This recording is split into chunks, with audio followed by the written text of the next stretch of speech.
Hey everyone, Jennifer Schaus here, and we're coming to you live today from Washington, D.C. Thank you for joining us in our Webinar Wednesday series. We've got complimentary webinars every Wednesday, and this year we are covering the top 40 federal government contractors. A couple notes before we dig into our content. We do want to remind everybody that all of our webinars are complimentary and recorded. You can find the recordings on our YouTube channel. That's where you'll find them the fastest, so you can easily subscribe to our channel. It doesn't cost you anything. If you're looking for the PowerPoint, and many of our PowerPoints have links in them, you can hop over to slideshare.net and log in with your LinkedIn credentials. It doesn't cost you anything there either, and you'll have access to over 600 PowerPoints from our presentations. A little bit about us. We are based in downtown DC and work with established revenue generating federal contractors. Our primary services are helping companies get onto the GSA schedule and other contract vehicles. We also put on events and conferences throughout the year, so you can check our website under the event section for that. In the event that your company is selling to federal government contractors, our newsletter goes out every Monday and reaches almost 27,000 subscribers, most of which are government contractors. So if you want to place an ad in our newsletter, put on a webinar with us, or have us post something on LinkedIn for you, please send us an email and ask for our media kit, and we'll send that over to you. Some upcoming webinars and events that we've got on the radar. October 19th, so next month, about a month from today or so, we're working with our friends at GovSpend and FedMind to cover a complimentary webinar on GSA schedules. That registration link is probably a bit impossible to remember, so if you hop over to our website under the event section, you'll find that link there. Again, it's a complimentary webinar. Should run for about 2 hours, and we'll take some Q&A during that. Again, it's on our website, jenniferschaus.com. Go over to events. Even though this is a webinar, it's listed in the event section. Later in October, with our friends at Visible Thread, we are putting on a webinar covering fiscal year 24 federal contracts. As we look further out into 2024, February 15th, we'll be covering a marketing webinar. And just a reminder, I think we're coming up on the due date here for OASIS, so if anybody needs any proposal support packages, or you want us to review your proposal before you send it in, drop us an email and we can help you with that. The reason our webinars are complimentary is thanks to our many sponsors. So first, we want to thank our friends at GovEvents. So they are the premier platform for posting events related to government and government contracting. You can find all of our webinars and our events on govevents.com, as well as recordings from our past 600 plus webinars. We also want to thank Tom Johnson and his team at Set Aside Alert. They're the go-to publication for contracting opportunities for small women-owned, veteran-owned, HUB-zone, and 8A firms. Visit Set Aside Alert for more information. The Fairfax Economic Development Authority has an online calendar of events and webinars, and we want to thank them for posting our events and webinars on their calendar. And our friends over at the Virginia PTAC, which is now an Apex Accelerator, as will be the change for all PTACs. The Virginia PTAC at George Mason University in Fairfax, Virginia offers free one-on-one counseling to established government contracting firms in Virginia on federal, state, and local procurement topics. If you're interested in learning more, please use the links provided to explore services, review homework recommendations, register for live training, and find useful links to agencies and other self-directed learning. Online resources and group trainings are free with no restriction on business location. One-on-one counseling is, however, limited to eligible client companies. The Greater Reston Chamber of Commerce has a monthly Government Contracting Council meeting to network with peers, learn about upcoming events and opportunities, and help shape future government programming. The meetings take place the fourth Tuesday of each month at 8:30 a.m. at the Greater Reston Chamber of Commerce. The next meeting will be on Tuesday, September 26th. To register or learn more, please send Alicia Field, aliciaf@restonchamber.org, an email, and she can direct you. The Federal Business Council events are the ultimate engagement channel to bring government and industry together. 68% of government personnel report that they attend more than one event each year. FBC has worked with government and industry for 45 plus years to create gatherings where ideas are shared and to help government achieve its goals. This includes agency industry days, cybersecurity symposiums, tech expos, and offsite meetings. FBC provides full lifecycle meeting planning and event management. With over 5,000 meetings under their belt, FBC has the experience, systems, and personnel to make your next event exceptional. Learn more at fbcinc.com. BidSpeed. BidSpeed helps and you win. Find government contracting opportunities from every federal, state, and local public source in the U.S. BidSpeed can help you find teaming partners, incumbent point of contact, expiring contracts, and also provide you with a compliance matrix and proposal templates. BidSpeed is an official partner of the US SBA's 7J Management and Technical Assistance Program. Get started today at bidspeed.com. And GovSpend and FedMine, we want to thank them for being our data partner in this webinar today in our series, and for the last several years, GovSpend and FedMine have provided the data for our webinars for the last several years, and they are a great platform to find federal business opportunities. So let's go ahead and dig into today's topic and tell you a little bit about the schedule and our series. So again, the webinar is complimentary and recorded. You can get the recording on our YouTube channel later today, and also on slideshare.net you can find the PowerPoint. Everything in red is what we've covered so far. Those are all listed on our website under the section called Top 40. Same thing here. Today we're covering Mitre, and we've got about 8 more to go. We'll wrap up on Wednesday, November 15th. And yes, again, these are all recorded and found on our website. You have to register individually for each of these. So we're assuming that most companies are attending this webinar because they are interested in subcontracting with these larger businesses. If that is the case, we then encourage you to stay on the line for the next 2 minutes here at least to get some pointers on subcontracting and some directions. So first and foremost, you should be aware of the FAR and the DFARs, the Federal Acquisition Regulations, and then the same thing for the Department of Defense. These are the rules and policies by which the government must abide by when they are awarding contracts. There are FAR flow-down clauses that flow to the subcontractor. So if you're thinking that there's less paperwork on the subcontracting side, think again and make sure that you're familiar with FAR Part 44 as well as DFARS Part 244 for any defense contracts. Other complimentary webinars that we've done on subcontracting. We kicked off this series in the beginning of February with subcontracting with the primes. There were 6 sections covering everything from market research through to compliance. The links that you see there on the screen will take you to those webinars. Last year, we covered subcontracting within all 15 of the federal departments. So we looked at the top vendors within each department. And then over the years, we have covered various aspects more on the strategic and tactical side of subcontracting. So you've got 30+ webinars there, and the links will take you all to those webinars. Some best practices on subcontracting: you obviously have to define what it is that you do and do well. You can't be all things to all people. So focus on being that one thing that you are then known for in the industry, and just do it really, really well.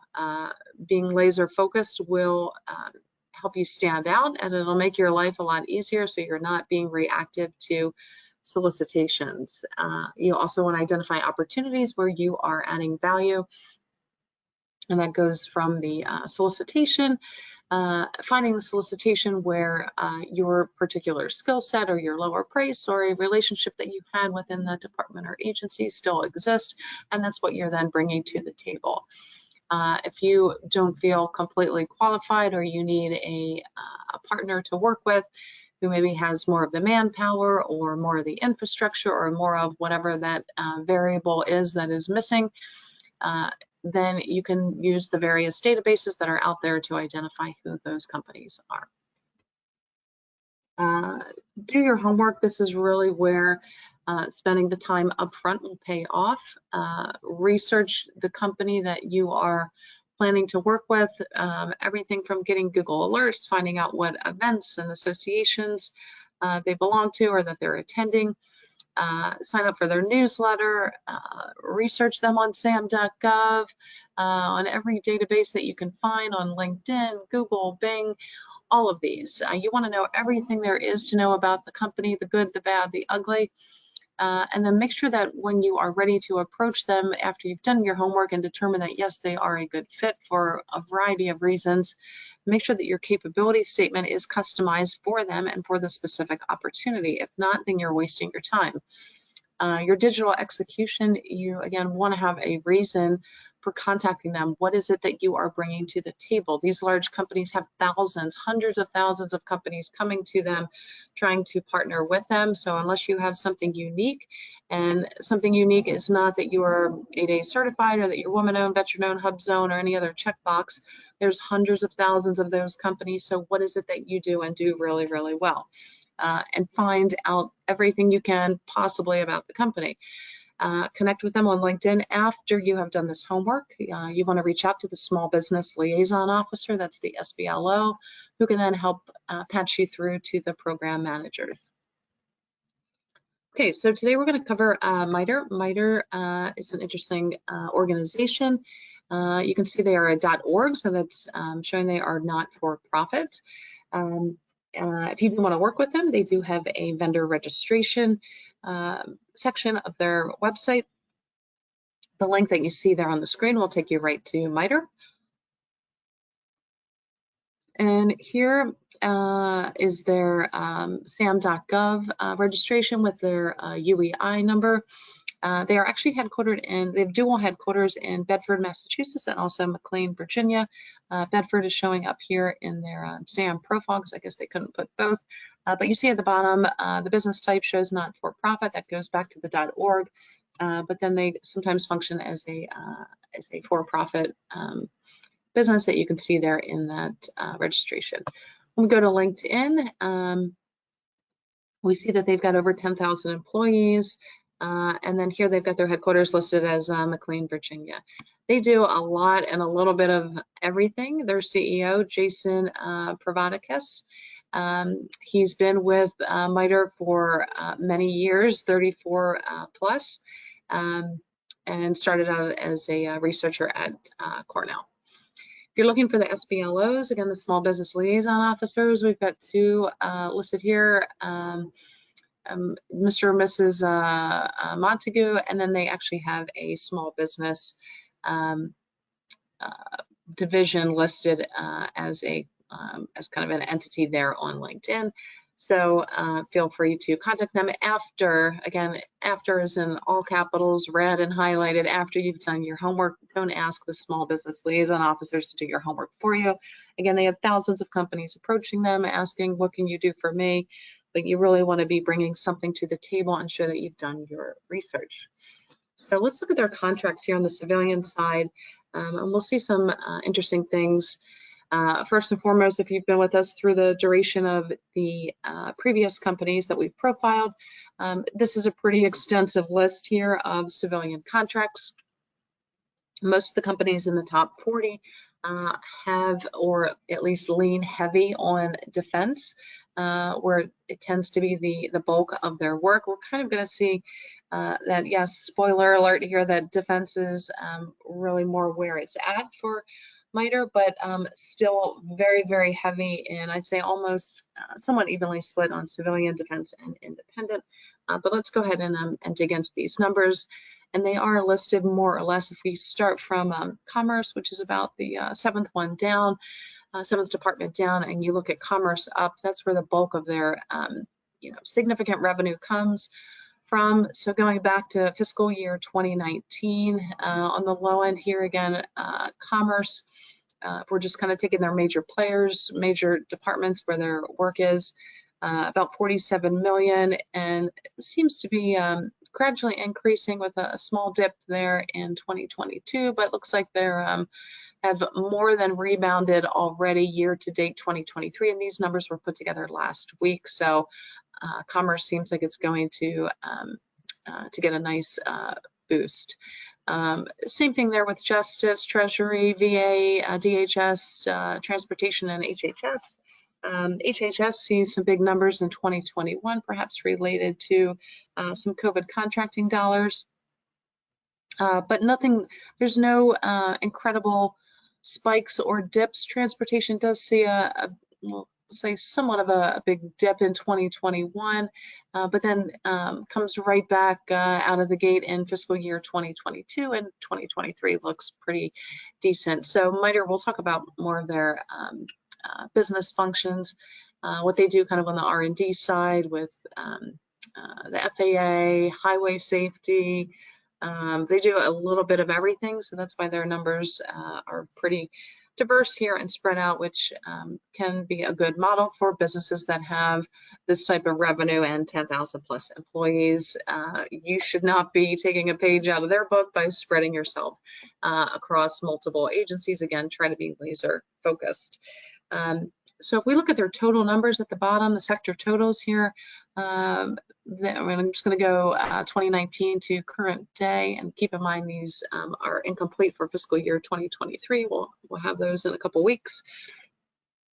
But they're at almost 760 million. They increased then in 2020, continuing to increase in 2021 from 804 million up to almost we'll say $1 billion in 2022. We'll see what happens here for 2023. I imagine it'll probably be on par with 2022, but increases year over year from 2019 to we'll say present day, and I will say I'm somewhat certain that they should hit their target for 2022 on the civilian side. When we look at the defense side, numbers are not that much higher. They're certainly higher than they are on the civilian, but nothing that is overly significant. So 2019, their totals go from 870 million up to almost $1 billion. A small drop in 2021, but then they're back on the charts, higher than they were in the previous fiscal years in 2022. 2023, keep in mind defense contracting reporting is typically lags 3 months behind for security reasons. So we're not seeing a full picture here, but I'm going to guess that 2023 should end up higher than where they were in fiscal year 2022. Dollars are kind of, we'll say, semi-evenly split there with Army and Air Force. Not completely even, but significant enough that those are kind of your two main players there, Army and Air Force. Department of Defense, kind of the OSD, still has dollars, but not anywhere close to Army or Air Force. If we look at the independent, there's a lot to see here too, but kind of spread thin with nothing overly major. The FCC, you've got, if we go back to 2019 through present day, 13 million, some fluctuation here, it's dropping, and not sure that 2023 will be a great year, but they've got a lot of, let's say, pockets of small accounts here on the independent side. So if we're just kind of looking at these three snapshots, civilian, defense, and independent, defense obviously has the bulk of the work, but not by much over civilian. Independent, not huge numbers here, but still nothing to just glance over. If we look at the work that they do, Mitre, it's going to fall primarily in R&D and professional and technical services. Still heavy there on engineering, and then some other consulting services. And let's just see how these numbers actually play out versus looking at pretty charts here. So R&D, professional, scientific, and technical. So some decent numbers here on the board, and then you'd have to obviously cross-reference this with the departments and agencies that they are playing in. So now when we look at the subcontracting requirements, subcontracting again starts at $750,000 contract values. So percentages of those contracts need to be parsed out to the small women-owned, veteran-owned, hub zone, and all the other checkboxes. Large businesses can also play in the subcontracting field, and so these will more or less mirror what we saw on the previous slides. That was civilian, and then we look at defense, and this is pretty much a carbon copy of the last of the last section of slides that we looked at. Same thing here with independent agencies. Again, FCC coming up there at the top, where the bulk of their dollars are on independent. You still have some dollars to play with there with Social Security and GSA, and look like they did some work back in 2020 with the SEC, and even NRC. So you would have to dig into those in more detail. On the top 10 agencies for the subcontracting, you've got HHS, Air Force, Commerce, Army, again, all of the departments and agencies that we looked at in the earlier slides.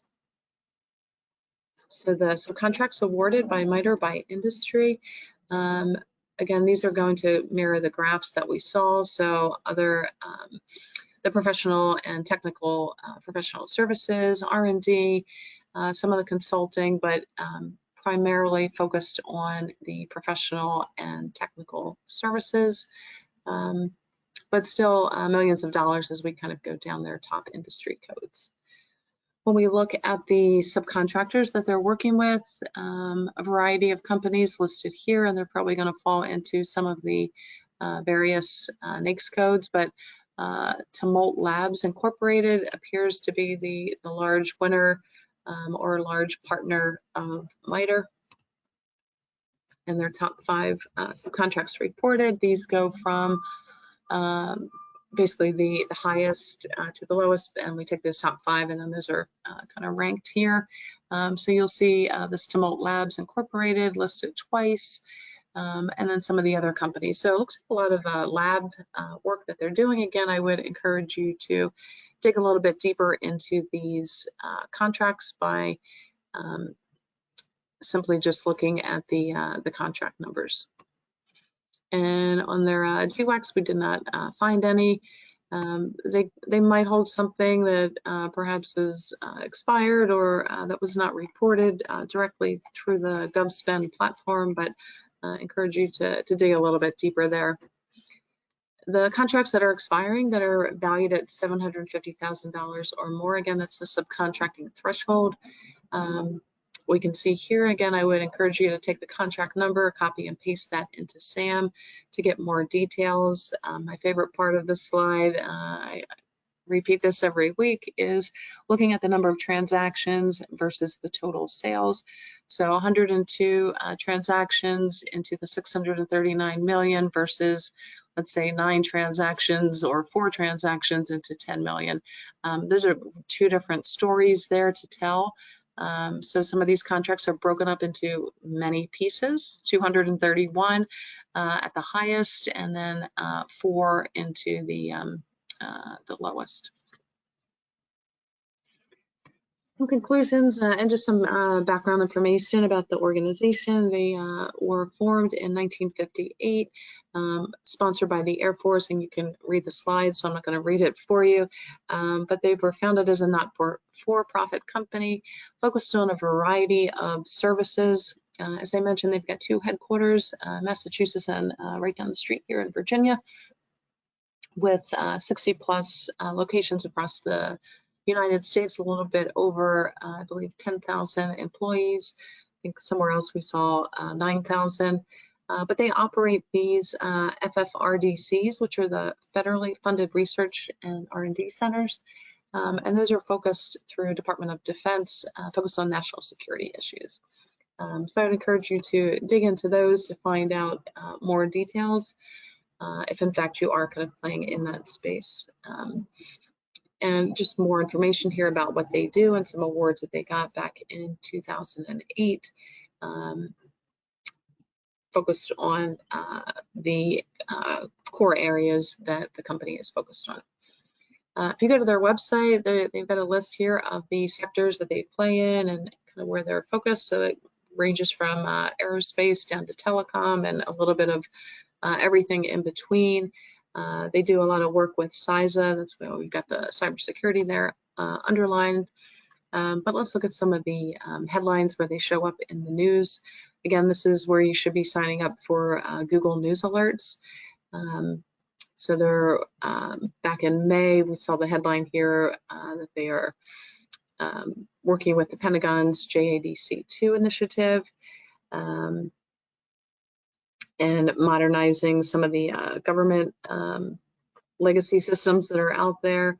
A couple days ago, they won this almost $500 million Air Force contract. Again, as I mentioned, they're working there with CISA on some cybersecurity initiatives. They work in airport surface safeties, that's FAA. We saw, when we looked at the civilian contracts, we saw a significant amount of work with Department of Transportation, so that's probably related to that. They also work with highway safety. And then the last two headlines here are just more related to people within the organization and new positions or roles that they have taken. So not that you need to know every person that works there, but if you're going to have conversations with them, at least know who the CEO is and who's in charge of their government division, and know a little bit about those people. Do your homework just as if you were, I don't know, studying for a test or getting ready to go to an interview if you were uber prepared. And the access to data is so prevalent that it would really be, you'd be doing yourself a disservice if you did not spend the majority of your time researching companies before you decide to work with them. That's what we've got. That's all we have there for today for Mitre. We hope that you'll join us next week. Today's recording will be found on our YouTube channel. You can get the PowerPoint on slideshare.net. Log in with your LinkedIn credentials. Neither of those will cost you anything. Here's where we are. Next week is Cadell Construction, and then we'll wrap up on Wednesday, November 15th with GlaxoSmithKline. All of the recordings are on our website. And again, all of the webinars are complimentary. Thanks again for joining us, and we hope to see you next week.